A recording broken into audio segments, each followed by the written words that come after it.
Hello friends, एक बार फिर आप सभी का स्वागत है आपके अपने यूट्यूब चैनल स्टार एजुकेशन में। मैं लक्ष्मण सिंह लोधी आप सभी का स्वागत करता हूं। आपके लिए फिर से एक और वीडियो लेकर आया हूं। आज की वीडियो में हम class 10th mathematics UP board के पेपर नंबर 2 के बारे में डिस्कस करने वाले हैं। यह पेपर सेट 2 नंबर है जो कि आपके 27 फरवरी को होने वाले एग्जाम के लिए बहुत ही हेल्पफुल होने वाला है। तो आप वीडियो में शुरू से लेकर अंत तक बने रहें, क्योंकि इस पेपर सेट में उन्हीं क्वेश्चनों को सॉल्व कराया जाएगा जो कि आपके एग्जाम में पूछे जाएंगे।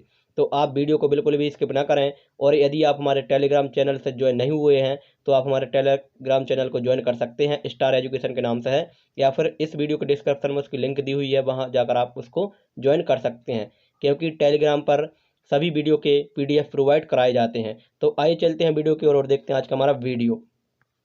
तो आज की वीडियो में सबसे पहले हम बहुविकल्पीय प्रश्नों के बारे में डिस्कस करने वाले हैं। तो फर्स्ट क्वेश्चन है, लिखा है कि कौन सह अभाज्य संख्याओं का युग्म है।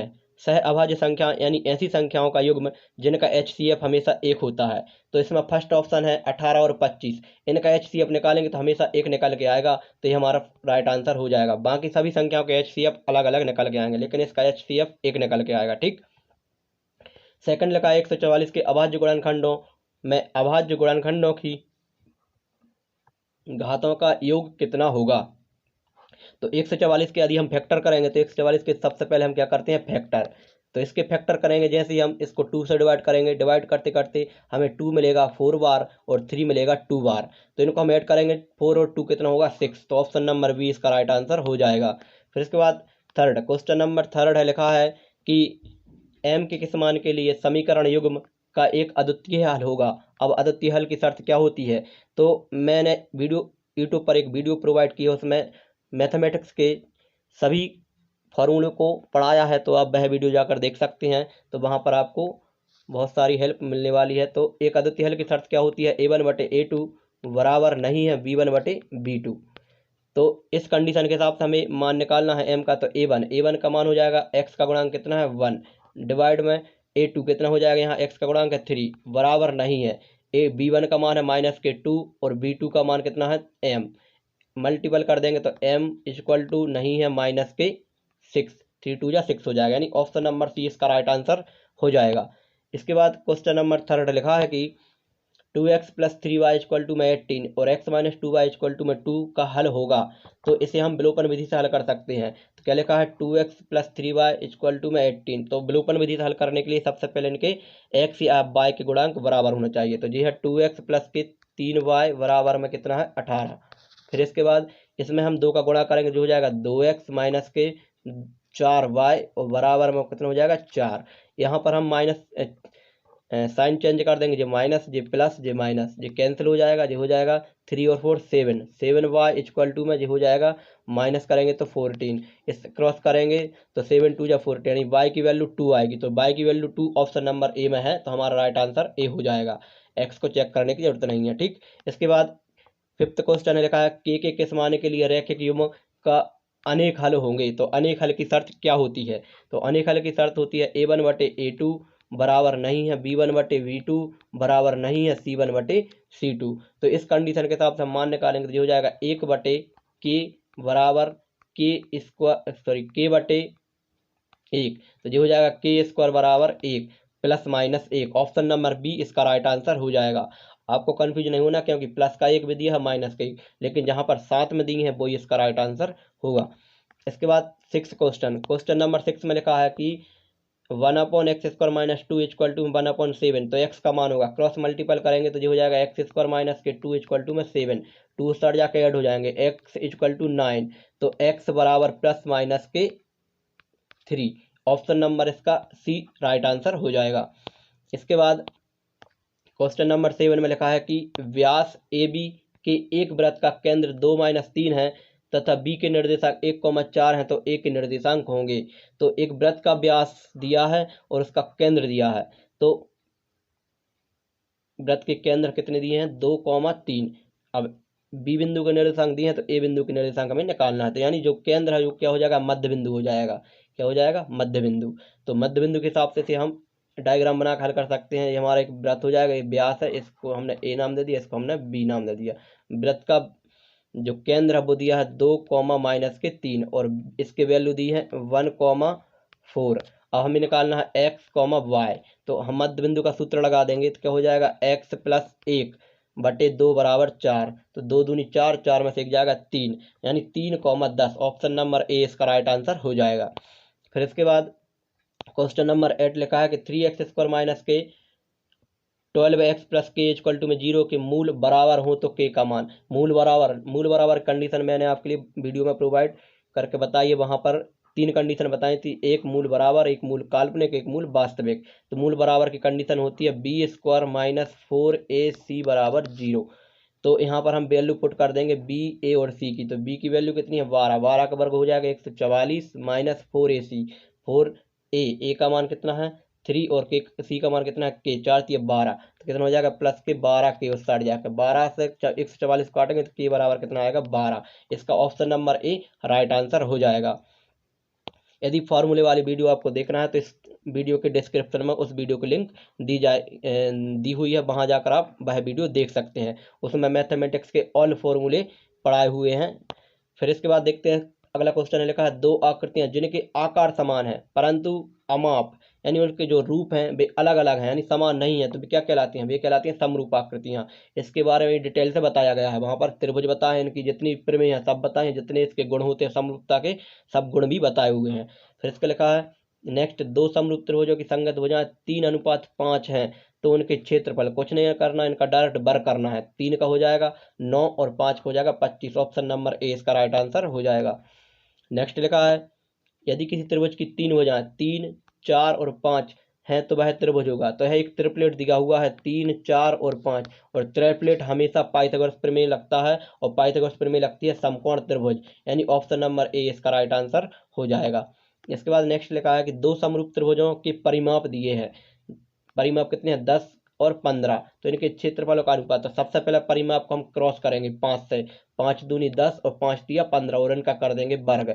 तो 2 का वर्ग हो जाएगा 4 और 3 का हो जाएगा 9। ऑप्शन नंबर बी इसका राइट आंसर हो जाएगा। फिर इसके बाद नेक्स्ट है हमारा tan थीटा बराबर 8/15, तो कॉसेक थीटा क्या होगा। तो वहां पर वीडियो में tan कॉसेक त्रिकोणमिति के सभी फॉर्मूलों को भी बताया गया है।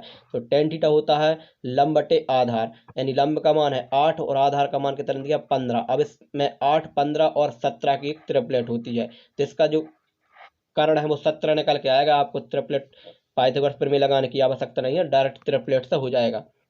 अब ट्रिपलेट क्या होती है उसके लिए मैं नेक्स्ट वीडियो में आपके लिए बताऊंगा। तो 17 हो जाएगा। इसका कर्ण हमें बताना है कॉसेक, तो कॉसेक होता है साइन का अपोजिट, साइन होता है लंब बटे कर्ण, तो इसका हो जाएगा कर्ण बटे लंब। तो कर्ण हो जाएगा हमारा कितना 17, यानी 17 एक ही ऑप्शन में दिया है ऊपर, तो ऑप्शन नंबर ए इसका राइट आंसर हो जाएगा। इसके बाद नेक्स्ट क्वेश्चन लिखा है कि 2 cos 3 थीटा इक्वल टू 1, तो थीटा की वैल्यू कितनी होगी। तो cos 3 थीटा इक्वल टू क्या हो जाएगा 1/2, 1/2 cos 3 थीटा, cos थीटा में 1/2 किसकी वैल्यू होती है 60 की, तो cos 60 बराबर कितना हो जाएगा, cos 3 थीटा बराबर हो जाएगा 60। तो अपन चाहिए थीटा की वैल्यू, तो 3 थीटा बराबर 60 है, तो थीटा की वैल्यू कितनी आएगी 20, 20 या 60 होता है, यानी ऑप्शन नंबर सी इसका राइट आंसर हो जाएगा। नेक्स्ट है दो वृत्तों की परिधियां दी है, उनका अनुपात दिया है 3:2, तो उनके क्षेत्रफलों का अनुपात निकालना है। तो कुछ नहीं करना, परिधियां दी हैं उनका ही डायरेक्ट क्या कर दो स्क्वायर कर दो, 3 का हो जाएगा 9 और 2 का हो जाएगा 4, तो 9:4 ऑप्शन नंबर डी इसका राइट आंसर हो जाएगा। इसके बाद नेक्स्ट है लिखा है कि एक समान त्रिज्या आर के दो अर्धगोले को उनके आधारों से जोड़ा जाता है, तो नए ठोस का वक्र का पृष्ठीय क्षेत्रफल, तो क्या है एक समान त्रिज्या के आर के दो अर्धगोले हैं, उनको जोड़ देंगे तो क्या बन जाएगा एक गोला, और गोले का वक्र पृष्ठ क्या होता है 4πr², तो ऑप्शन नंबर ए इसका राइट आंसर हो जाएगा। नेक्स्ट लिखा है कि निम्न में से कौन केंद्रीय प्रवृत्ति की माप नहीं है, तो माध्य होता है बहुलक, माध्यिका, मानक, विचलन। इसके बाद नेक्स्ट है 1 से 9 तक की प्राकृतिक संख्याओं का समांतर माध्य, तो समांतर माध्य कैसे निकालते हैं, तो आंकड़ों का योग बटे कुल आंकड़े, तो 1 से लेकर 9 तक की सभी संख्याओं को जोड़ देंगे, और 1 से लेकर 9 यानी 10 का क्या कर देंगे इसमें भाग दे देंगे, लिख के देखते हैं, सॉरी 9 से भाग देंगे, तो 1, 2, 3, 4, 5, 6, 7, 8, 9, यानी इन सबको ऐड करके हमें क्या करना है 9 से भाग देना है। तो इसका राइट आंसर निकल के आएगा। बीच वाली संख्या को भी हल कर सकते हैं, तो बीच में कितना आ रहा है 5, माध्य में क्या करते हैं हम बीच वाली संख्या को भी देख सकते हैं, तो 4 आएंगे तो 4 पीछे छोड़कर 5 बचेगा, इसका option number A right answer हो जाएगा। इसके बाद नेक्स्ट है लिखा है कि यदि किसी बारंबार बंटन में माध्यिका यानी माध्यक 16 दिया है और माध्य 15 दिया है तो बहुलक बताना। तो इसका डायरेक्ट फॉर्मूला बताया था 3 इंटू माध्यक और 2 इंटू माध्य, यानी माध्यक में 3 का गुणा करना है और माध्य में करना है 2 का। तो 16 या 48 और जो हो जाएगा 15 दूनी 30, घटा देंगे तो कितना बचेगा 18। ऑप्शन नंबर बी इसका राइट आंसर हो जाएगा। इसके बाद नेक्स्ट है प्रथम 10 प्राकृतिक संख्याओं की माध्यिका होगी। तो प्रथम 10 प्राकृतिक संख्या कहाँ शुरू होती हैं? 1 से। तो 1 2 3 4 5 6 7 8 9 और 10। तो अब माध्यिका में क्या होता है, हमें बीच वाली वैल्यू को संख्या को देखेंगे तो आगे से 4 संख्या को छोड़ेंगे और पीछे से भी 4 संख्या को जोड़ेंगे। अब लेकिन बीच में 2 संख्याएं मिल रही हैं 5 और 6, तो इनकी माध्यिका निकाल देंगे तो 5 और 6 11 है, 11 में हम 2 का भाग दे देंगे तो कितना हो जाएगा 5.5। ऑप्शन नंबर डी इसका राइट आंसर हो जाएगा। तो ये हमारे बहुविकल्पीय हिंदी मीडियम से ऑब्जेक्ट कंप्लीट होते हैं। अब यही सेम क्वेश्चन इंग्लिश मीडियम में दिए हैं तो इनका आप स्क्रीनशॉट ले सकते हैं। फिर क्वेश्चनों की ओर चलते हैं। सेम वही क्वेश्चन है, इनका आप स्क्रीनशॉट ले सकते हैं।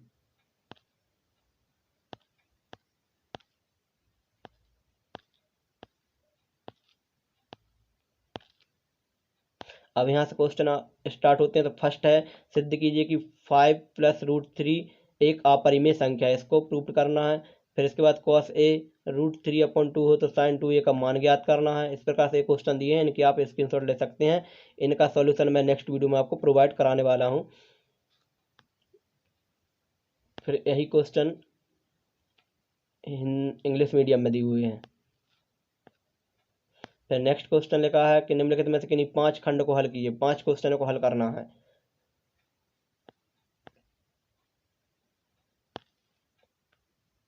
फिर यही क्वेश्चन इंग्लिश मीडियम में है। नेक्स्ट है क्वेश्चन नंबर 3 में निम्नलिखित रैखिक समीकरणों के युग्म के रूप में बदलिए, इनको हल करना है। ठीक, अब इनको हल कैसे करते हैं मैं नेक्स्ट वीडियो में इनका सॉल्यूशन लेकर आने वाला हूँ। अगला है 60 मीटर ऊंची एक मीनार की चोटी एक मकान की छत के आधार से अवनमन कोण 45 और 60 डिग्री है, तो मकान की ऊंचाई और मीनार की दूरी बताना है। इस प्रकार से हमारा नेक्स्ट क्वेश्चन है 3 मीटर व्यास के एक कुएं को 14 मीटर की गहराई तक खोदा जाता है। इस प्रकार के क्वेश्चनों को हम हल करने वाले हैं। तो आज का हमारा ये वीडियो कंप्लीट होता है। यदि वीडियो पसंद आया है तो वीडियो को लाइक जरूर करें। मिलेंगे नेक्स्ट वीडियो में, तब तक के लिए जय हिंद जय भारत।